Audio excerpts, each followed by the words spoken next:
Alright guys, here's a video. I just want to show you how to use that spline tool really well. So we're going to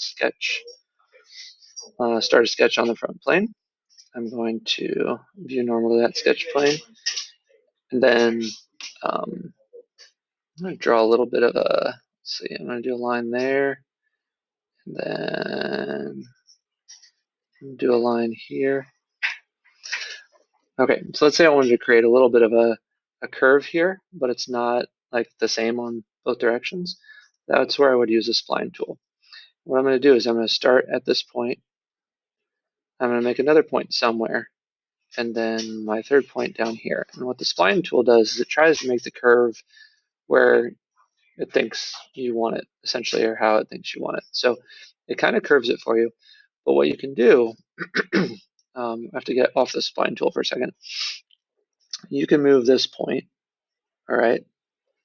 So you can move that however you want to, and then you can also move these points. And these points just kind of change how the curve operates from that spline tool. So I could even do something more like that.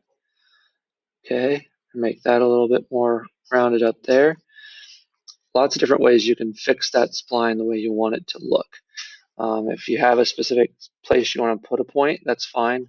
You can dimension it out there, but that's pretty much how you use the spline tool.